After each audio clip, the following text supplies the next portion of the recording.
এখানে যে কমেন্টটা আছে একটু মনোযোগ দিয়ে পড়েন। আপনাদেরকে কোনো দোষ দিব না যদি এটা চিন্তা করেন যে কিরে ভাই, কন্টেন্টে কি এত অভাব পড়ছে যে একটা মানুষের কমেন্ট নিয়ে আপনাকে কন্টেন্ট বানাতে হচ্ছে। হুম, চলেন এটা নিয়ে কথা বলবো। এখানে কনটেক্সটটা কি? এখানে যে ভিডিওটার মধ্যে কমেন্ট আসছে ওটার টাইটেল ছিল the lie behind full synthetic oil. ভিডিওটা বানানোর মেইন উদ্দেশ্যটা ছিল আপনারা যে তেলের বিভিন্ন রকম লেবেলগুলো শুনেন, ক্যাটাগরাইজেশনগুলো শুনেন, যে মিনারেল, সেমি সিনথেটিক, সিনথেটিক, এগুলো বেসিক্যালি রং। কারণ এটার সাথে তেলের যে ইন্টারনাল কেমিস্ট্রি সেটার কোনো মিল নেই। বাট এই ক্যাটাগরাইজেশনটা ইউজ করে ব্র্যান্ডগুলো আপনাদের কাছে আলতু ফালতু তেল চড়া দামে বিক্রি করতেছে। এটা কারণটা কি? Education gap. ইঞ্জিন অয়েল কীভাবে ফাংশন করে এটা আপনাদের অনেকেই বোঝেন না। এখন এই না বোঝাটা আসলে দোষের কিছু না। আমাদের লাইফে এখন যে পরিমাণ ফাস্ট পেস্ট, একটা মানুষ চাকরি বাকরি, লাইফ, সংসার এত কিছু সামলায় আসলে আবার আলাদা করে ইঞ্জিন অয়েল কীভাবে ফাংশন করে ওইটা খোঁজার ভাই মানুষের লাইফে এত সময় আসলে নাই, টু বি অনেস্ট। এখানে নলেজের গ্যাপটা টু সাম এক্সটেন্ট কন্টেন্ট ক্রিয়েটররা ফিল আপ করতে পারে।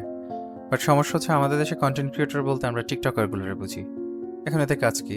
এদের কাজ ভাড়ামি করে আপনাদেরকে এন্টারটেইন করা। এখন সমস্যা পুরো একটা জাতি যখন এই টাইপসের কন্টেন্ট ইউজ তো তাদের মাঝখানে যদি টেকনিক্যাল কোনো কিছু নিয়ে আসেন, সিরিয়াস কোনো কিছু যদি নিয়ে আসেন, বেশিরভাগ মানুষই দেখবেন আপনার জিনিসগুলোকে সিরিয়াসলি নিচ্ছে না। অনেকের এই কনসেপ্টে নেই যে একটা কন্টেন্ট বানানো অনেকটা একটা ইউনিভার্সিটির রিসার্চ পেপার বানানোর মতো। সিরিয়াস টপিকগুলো না একটা ওয়েট ক্যারি করে তাদের সাথে। আপনি বুঝতেছেন যে আপনার এই জিনিসটা আপনি পাবলিক স্ফিয়ারে দিচ্ছেন এবং অনেক মানুষের কাছে জিনিসটা যাবে, এবং যারা আপনার এই যে প্রসিডিওরগুলো দিচ্ছেন, যে অ্যাডভাইসগুলো দিচ্ছেন, এগুলো ইউজ করলে তাদের ক্ষতিও হতে পারে। সো এই ডিউ ডিলিজেন্সটা রাখতে হয় যে আপনি ডাবল, ট্রিপল, কোয়াড্রুপল বার শিওর হচ্ছেন যে আপনি যেটা বলতেছেন সেটা কারেক্ট, এবং এটা ইউজ করলে বা অ্যাডভাইসটা ফলো করলে কারো কোনো ক্ষতি হবে না। এখন এই জায়গাটাতেই কনফ্লিক্টটা। ওই যেটা বললাম, বেশিরভাগ কন্টেন্ট ক্রিয়েটর দেখবেন তাদের সিরিয়াস টপিক নিয়ে কথা বললে 80% দেখবেন নাটক। তার স্ক্রিপ্টের মধ্যে নাটক, বেসিক্যালি এন্টারটেনমেন্ট আর কি। এন্টারটেনমেন্ট দিতে দিতে তার স্ক্রিপ্ট পুরোটা চলে যাচ্ছে এবং তার ম্যাক্সিমাম এফোর্টটা ওইটার পিছনেই থাকে। সো অ্যাকচুয়াল টপিক নিয়ে ব্যাকগ্রাউন্ড রিসার্চ করা, সময় দেওয়া, ওই জিনিসটা আসলে তাদের মধ্যে থাকে না। এখানে দেখে কি বলে জানেন? এন্টারটেইনার। অনেকটা নাটক সিনেমার নায়ক নায়িকার মতো। এটা জাস্ট অভিনয় করে যাচ্ছে, দ্যাটস ইট, আর কিছু না। এখন সমস্যাটা আমি এক্সেল ডাইনামিক্স চ্যানেলটা খুঁজছি কমপ্লিট একটা ডিফারেন্ট ফিলোসফি নিয়ে, কনজিউমার অ্যাডভোকেসি। এই টপিকটার মধ্যে নাটক সিনেমা অ্যাকচুয়ালি কোনো জায়গা নেই, আর আমার পার্সোনালিটির সাথে এগুলো যায়ও না। এই কারণে এক্সেল ডাইনামিক্স চ্যানেলকে কখনো একটা এন্টারটেনমেন্ট চ্যানেলে পরিণত হইতে দেখবেন না। আমি জানি এটার জন্য আমার অডিয়েন্সের সংখ্যা খুব ছোট থাকবে, দ্যাটস ওকে।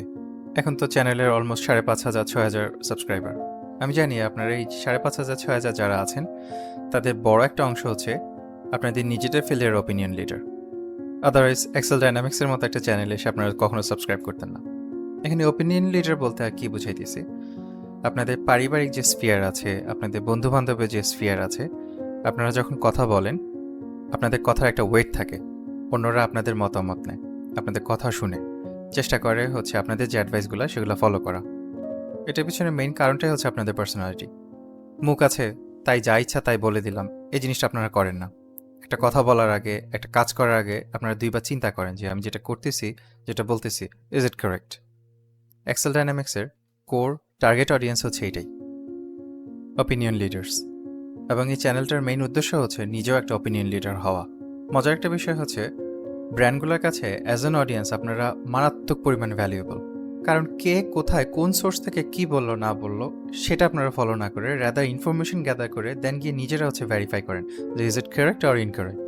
আর বিশ্বাস করেন আর নাই করেন, আপনাদের পার্সোনালিটির এই অ্যাসপেক্টের কারণেই আপনাদের যে সামাজিক অবস্থান থাকে সেটার কারণে একটা ব্র্যান্ড দেখা যায় আপনাদের কথাতেই মাথাতে উঠতে পারে, ঠিক সেরকম আবার রাতারাতি পায়ে নিচে নেমে যেতে পারে।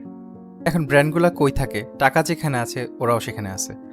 তো অপিনিয়ন লিডারদের যে অপিনিয়নগুলো সেটা থেকে একটা প্রোডাক্টের সেল যেমন বাড়বে আবার কমবেও। বুঝছেন? এইবার কনজিউমার অ্যাডভোকেসি প্রমোট করার জন্য এর থেকে বেটার অডিয়েন্স আর কোনোটা হতে পারে না। এখন this is the internet. I understand যে সব স্ফিয়ার থেকে নানা রকম অডিয়েন্স আমার চ্যানেলে আসে। এর মধ্যে একটা ক্যাটাগরি মুখের মধ্যে যা আসে কোনো প্রকার চিন্তা ভাবনা কনসিডারেশন ছাড়া দাপ করে বলে ফেলে। চাচ্ছিলাম না, কিন্তু তাও একটা সত্য কথা আপনাদেরকে বলতে আপনারা অনেকটা গোপাল ভাঁড়ের মতো। আপনাদের যে পারিবারিক সার্কেল আছে, বন্ধু-বান্ধবের যে সার্কেল আছে, ওখানে মাঝখানে খেয়াল করে দেখবেন, একটু from an objective point of view একটু নিজেদেরকে একটু অবজার্ভ করেন। খেয়াল করে দেখবেন আপনাদের ওপিনিয়নে কেউ দাম দেয় না। বন্ধু-বান্ধব বলেন, পরিবার বলেন, গুরুত্বপূর্ণ ডিসিশনগুলোতে আপনাদের সাথে কেউ কনসাল্ট করে না। কারণটা কি? এই যে আপনাদের পার্সোনালিটিটা।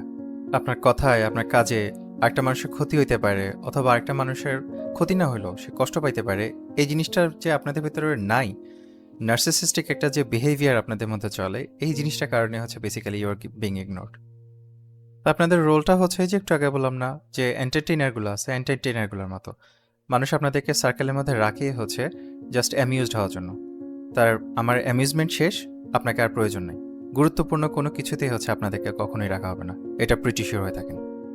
একটা জিনিস আমি আমার চ্যানেলে কখনো বলি নেই, আজকে হচ্ছে আপনাদেরকে বলতেছি। এই যে এই টাইপসের মানুষগুলো না, এদের ভাড়ামো টাইপসের কমেন্টগুলা আমার এখানে চ্যানেলে আগে প্রচুর পরিমাণে আসতো। একটা সময় গিয়ে আমি এত ফ্রাস্ট্রেটেড হয়ে গেছিলাম এই কমেন্টগুলো দেখে, যে আপনারা যারা আমার কোর অডিয়েন্স আছেন একদম চ্যানেলের শুরু থেকে, তারা প্রবলি নোটিস করছিলাম আমি মাঝখানে প্রায় 4, 4.5, 5, 6 মাসের মতো অলমোস্ট কাইন্ড অফ ইনঅ্যাক্টিভই ছিলাম। হয়তো মাসে বা 2 মাসে হয়তো একটা ভিডিও দিতাম কেন? কিছু মানুষ হচ্ছে পিড়াপিড়ি করতো, ভাই ভিডিও দেন না কেন, ভিডিও দেন না কেন। এরা কারা জানেন? এরাই আমার কোর অডিয়েন্স। পরে একটু খারাপ লাগা শুরু করলো যে আচ্ছা, সবার না হোক, হাতে গোনা কয়েকটা মানুষের হইলেও তো হচ্ছে উপকার হচ্ছিল আমার ভিডিওগুলোতে। আচ্ছা, তো দিতে থাকি। যারা আমার টাইপসের স্ফিয়ারে কাজ করেন তারা প্রবলি ভাউচ করতে পারবেন যে পাবলিক স্ফিয়ারে কন্টেন্ট দেওয়া কতটা ক্লান্তিকর। আমার লাইফটা আলহামদুলিল্লাহ অনেক ইলাস্ট্রেটেড। খোদা আমাকে অনেক কিছু দিয়েছেন। সমস্যাটা হয়ে গেছে, স্রষ্টার দেওয়া যে গিফটগুলা আপনি সেটা কোন জায়গায় ব্যবহার করতেছেন সেটার উপরে বেস করে আপনার ফিউচার নির্ধারিত হবে। প্রবলি বুঝতেই পারতেছেন যে ইউটিউবে সময় দেওয়ার কারণে আমার পরিবার হচ্ছে আমার কাছ থেকে সময় পায় না, আমার ক্যারিয়ার হচ্ছে আমার কাছ থেকে সময় পায় না। দুটো জিনিসই হচ্ছে ইকুয়ালি ইম্পর্ট্যান্ট। এতটা স্যাক্রিফাইস করার পরেও যখন এই টাইপসের কমেন্টগুলো আসে তখন আসলে সত্যি খুব কষ্ট লাগে। সিমিলারলি এই ভাইয়ের কমেন্টটা দেখো আমি একটু ডিসঅ্যাপয়েন্টেড হয়ে গেছিলাম ওনার উপরে। বেশ সেদিন অফিসে কাজ করতে করতে কাজের প্রেশার একটু কম ছিল, তো মাথার মধ্যে নানা রকম জিনিস যেগুলো ঘুরতেছিল তার মধ্যে একটা ছিল এইটা, যে আচ্ছা আমি তাকে যে রিপ্লাইটা দিলাম এটা কি ইমোশনাল আউটবার্স ছিল কিনা। দ্যাটস ওয়াইন আই রিয়েলাইজড ভাইয়ের কমেন্টটা তো খারাপ কিছু ছিল না, উনি কনস্ট্রাকটিভ একটা ক্রিটিসিজমই দিয়েছে। ওনার স্ট্যান্সটা আমি আমার এন্ড থেকে ক্লিয়ার করতেছি। ভাই যেটা বলতে চাচ্ছেন যে উনি মিনারেল অয়েল ইউজ করে ওনার বাইকটা 50,000 কিলোমিটার চালাইছে, তাও বাইকে কিছুই হয় না। তাহলে হচ্ছে এত দাম দিয়ে আমি সিনথেটিক অয়েল কেন কিনতে যাব? এখানে আনফর্চুনেটলি ভাইয়ের কমেন্টে উনি ওনার বাইকের মডেল এবং বাইকের পারচেস ইয়ার এগুলো হচ্ছে মেনশন করেন নাই। যদি মেনশন করতেন ওনার হয়ে অ্যাডভোকেসি করাটা আর একটু ইজি হয়ে যেত আমার জন্য। আচ্ছা, তবু আমি চেষ্টা করতেছি। দেখেন, এই স্পেকশিটটা হচ্ছে মোটল 3000। এটা একটা মিনারেল অয়েল, এখানে লেখাই আছে আই থিঙ্ক কোথাও, এই যে মিনারেল অয়েল। সো এটার ড্রেন ইন্টারভালটা দেখেন তাদের স্পেকশিটে কত দিয়ে রাখছে, 10,000 কিলোমিটার। আর এটা হচ্ছে মোটলের 71,000। এটা ওর নিজেরাই বলতেছে যে 100% সিনথেটিক একটা তেল। সো এই তেলটার ড্রেন ইন্টারভালটা তারা দিয়ে রাখছে 16,000 কিলোমিটার। সো দুইটার এই তাদের যে ফুল সিনথেটিকটা এটা বেসিক্যালি 1.6 টাইমস বেশি লাস্ট করতেছে কম্পেয়ার টু তাদের যে মিনারেল অয়েল যেটা আছে সেটা। বাট এবার স্পেকশিটে আসেন, দেখেন এটার 100 ডিগ্রিতে সিএসটি কত, 15 ভার্সেস 71,000 যেটা, সেটা 100 ডিগ্রিতে সিএসটি হচ্ছে 13.2, উল্টা কম। তারপর ভিসকোসিটি ইন্ডেক্সটা দেখেন 156 3000-এর ক্ষেত্রে, আর 71,000-এর ক্ষেত্রে ভিসকোসিটি ইন্ডেক্স হচ্ছে 155।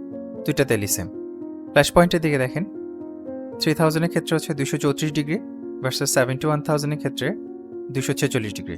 অলমোস্ট সিমিলারই বলা যায়। ট্রেন্ডটা খেয়াল করছেন? দুইটা তেলই হচ্ছে 10W40, এটাও 10W40, এটাও 10W40।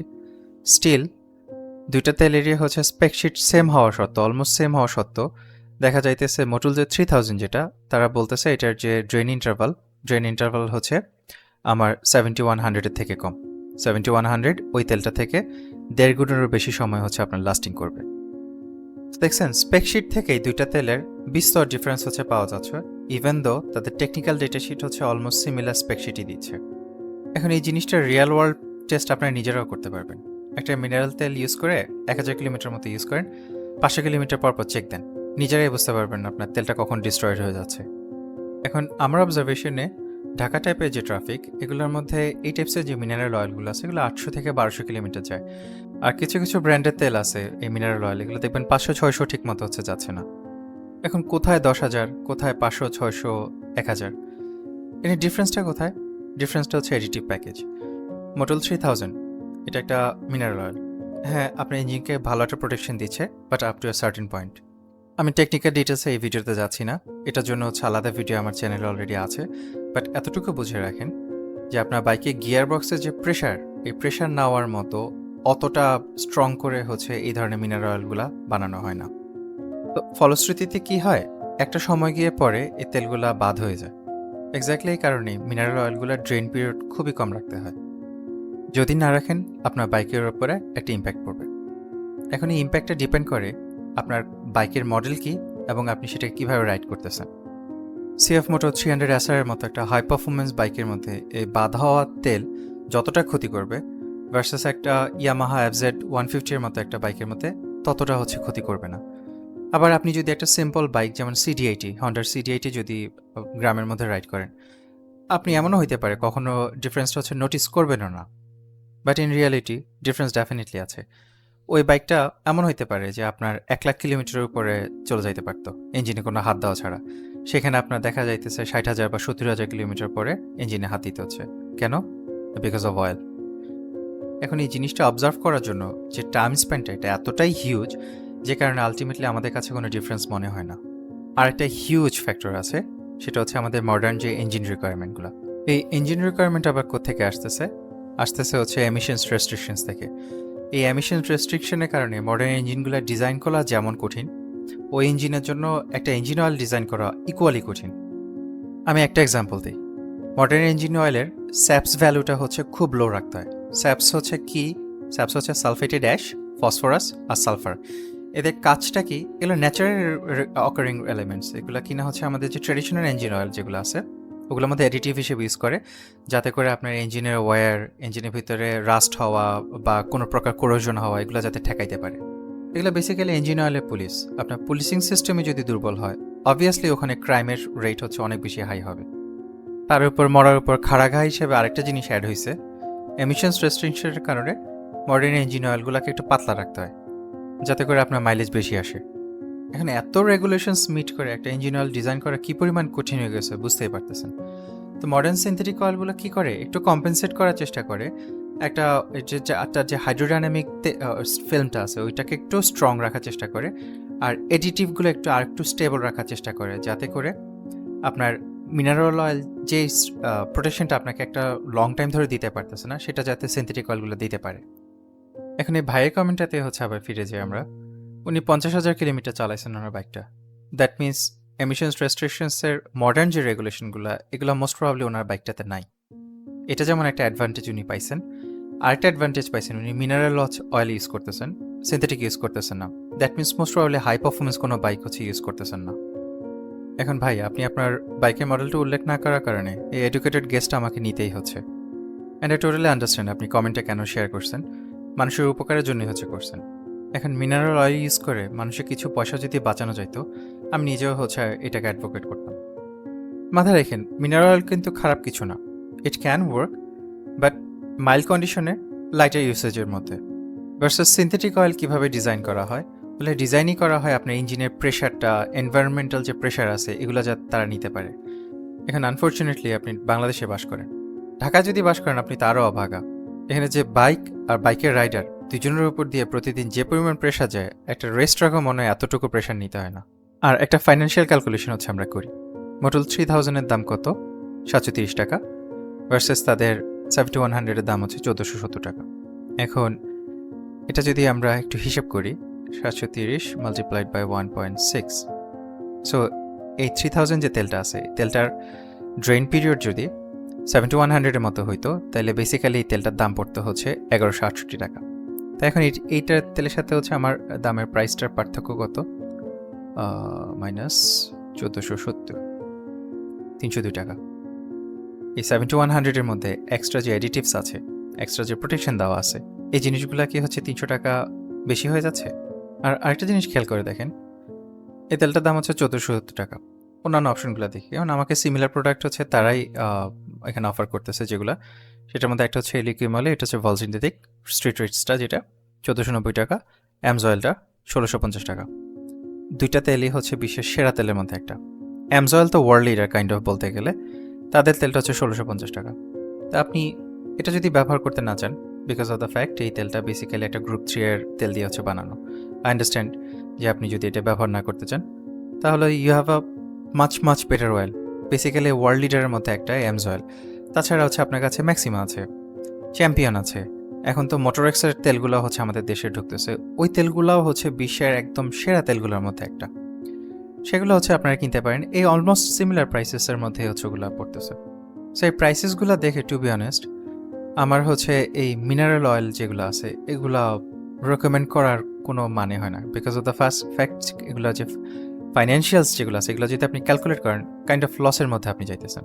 তো এই পিওর ফাইন্যান্সিয়াল অ্যাসপেক্ট থেকেও একটা মিনারেল অয়েল ইউজ করা হচ্ছে compare to a full synthetic loss kind of.